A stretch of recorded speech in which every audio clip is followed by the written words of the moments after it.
बहुत धन्यवाद संचालक महोदय। आज का ये जो दिन है,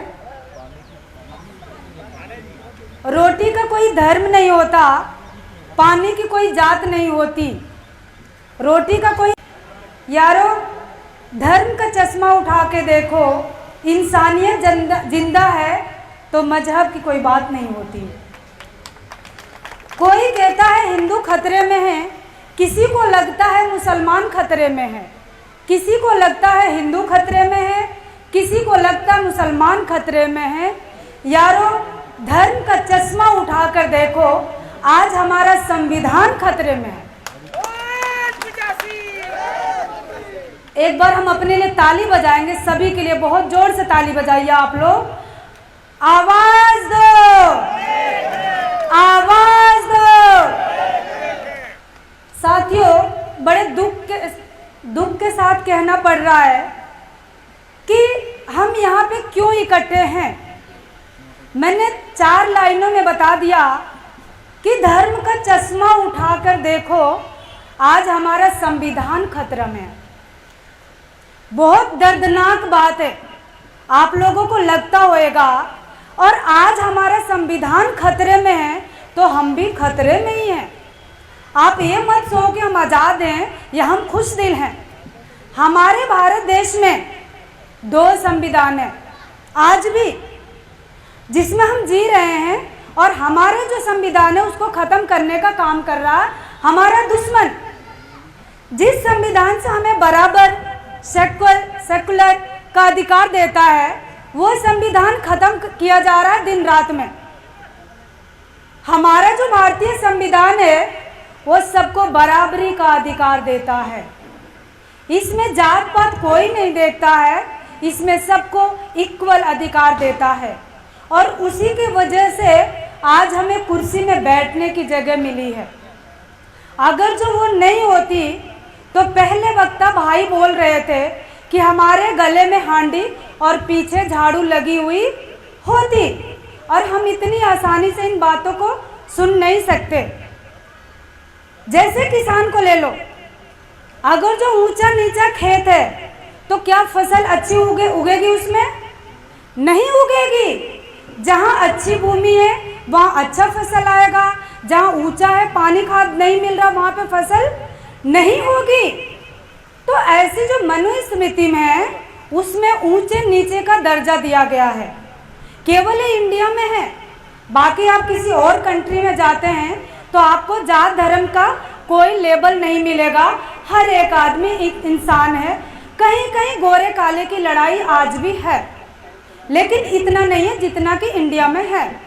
जब एक खेत ऊंचा नीचा अच्छी फसल नहीं दे सकती, तो आप सोचो इंसानों के बीच में जब हम खाई और ऊंचाई की लेबल लगा देंगे तो इंसान में बराबरी कैसे आएगी? नहीं आ सकती है।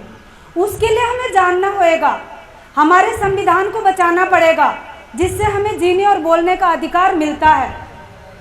साथियों, बहुत दुख लगता है कहते हुए, अखबारों की स्याही सूखती नहीं, अगले दिन नई खबर आ जाती है बलात्कारों की।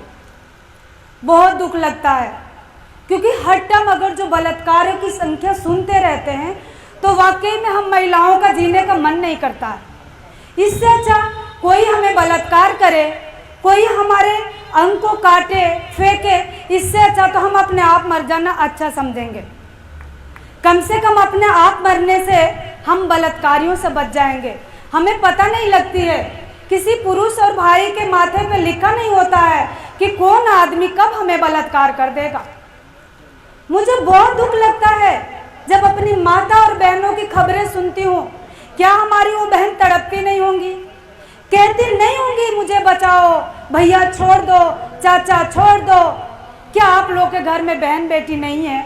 हमारा कलेजा फट जाता है वाकई में। और जितना बलात्कार अपने उत्तर प्रदेश में हो रहा है, कहीं और नहीं हो रहा।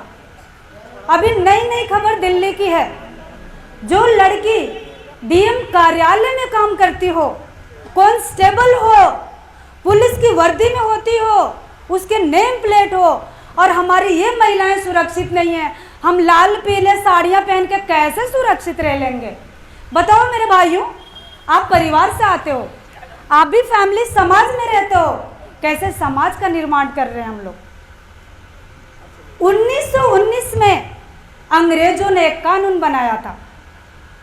उन्होंने बनाया था कि ब्राह्मण जज नहीं बनेगा, और उन्होंने ये भी कह दिया था ब्राह्मण का जो न्याय है, जो चरित्र है, वो न्याय चरित्र नहीं है, वो जाति और धर्म के नाम पे न्याय करते हैं। और उनको 1919 में रोक दिया था। वो गोरे अंग्रेज थे जो 1919 में रोक दिया था। आज कौन सी सन चल रही है? 2021 चल रही है। आज के टाइम में हर जगह देखिए कौन जज है? ब्राह्मण जज है। आईएएस कौन है? ब्राह्मण है। एवरी जगह अभी 4 महिलाओं की नियुक्ति हुई है जजों की। एक बढ़ोतरी कर दिया इन लोगों ने।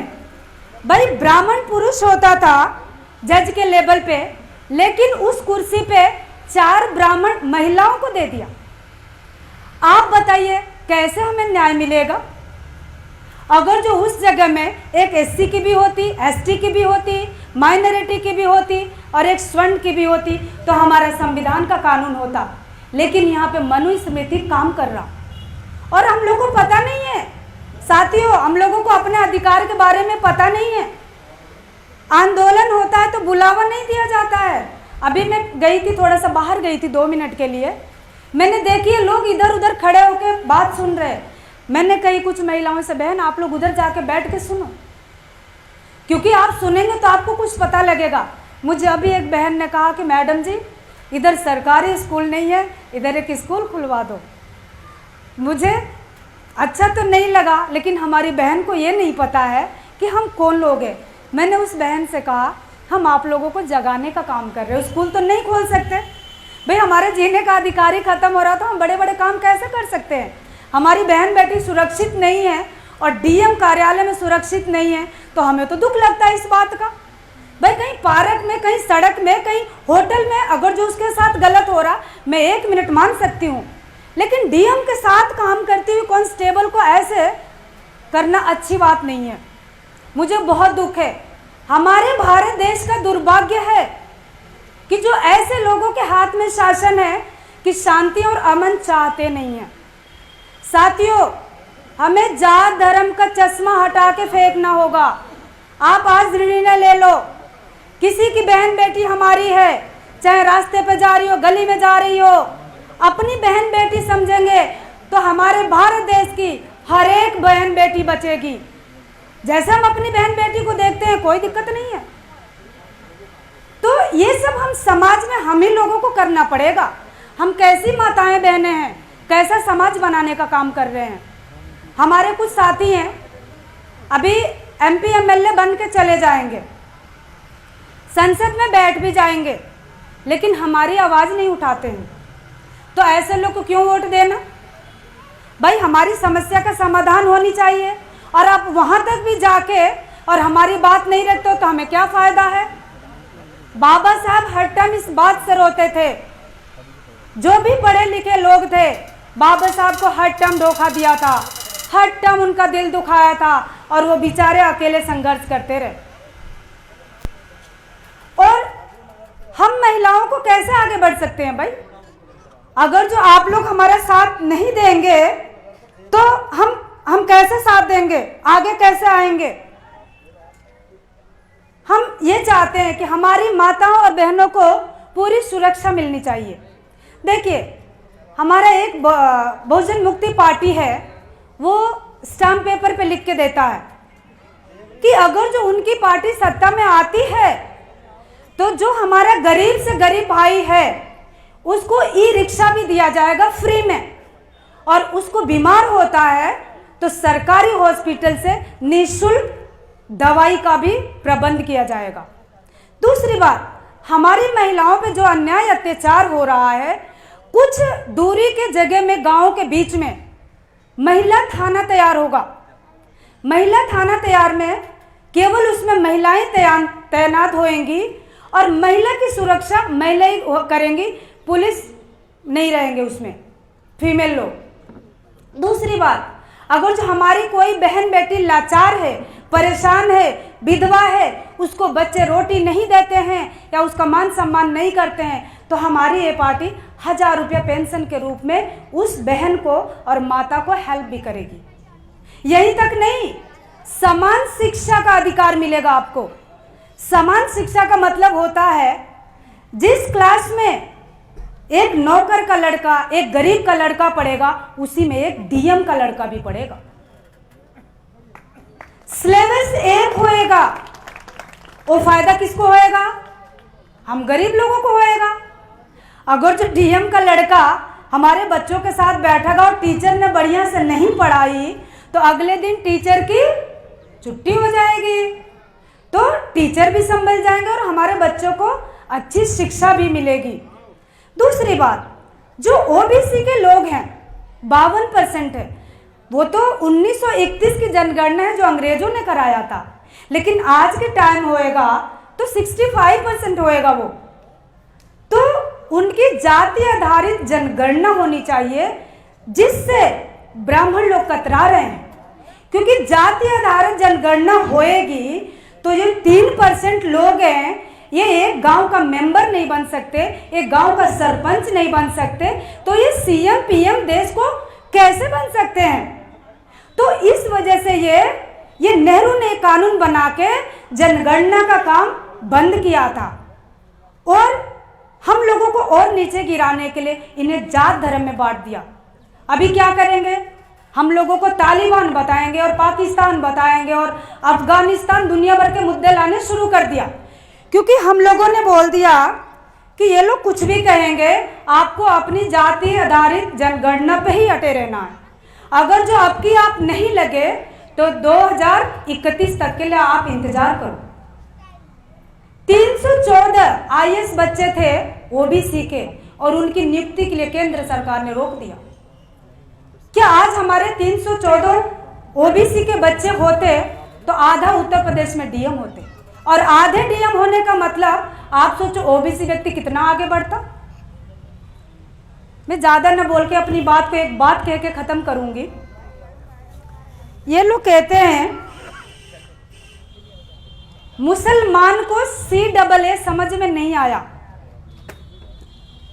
और ये कहते हैं, किसान को कहते हैं कि 3 काले कानून इनको समझ में नहीं आया, फायदा उसको।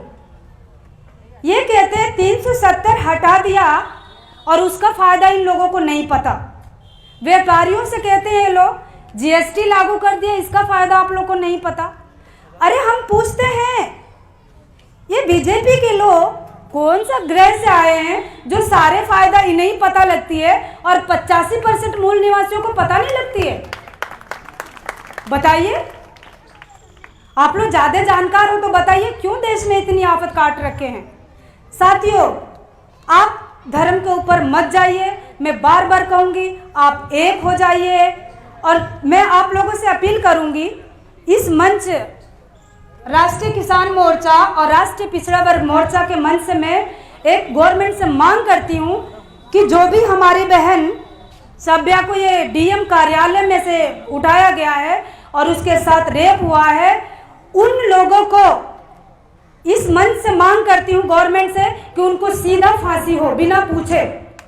क्योंकि अगर जो खुले में चौराहे पे फांसी होती है या ऐसा कानून बनाया जाए जिससे हमारे देश के युवा डरे गलत करने से, अगर जो 1-2 को चौराहे पे फांसी हो जाती है तो 10 बच्चे डरेंगे कि हम किसी बहन बेटी के साथ नहीं करेंगे। इस चीज की मांग इस मंच से कहते हैं। मुझे बहुत दुख के साथ कहना पड़ रहा है, आप किसी जात धर्म में मत बांटो। हमारे भाइयों ने पहले ही बता दिया, हम डीएनए के एक भाई बहन हैं, इसलिए जात पातों में मत ध्यान दो। टेस्ट करवाइए, डीएनए पता लग जाएगी। एनआरसी लागू करना है, डीएनए आधार पे आप एनआरसी लागू करिए, हमें कोई दिक्कत नहीं है। साथियों, आपने मेरी बात बहुत ध्यानपूर्वक सुनी। धन्यवाद, आभार, जय मूल निवासी।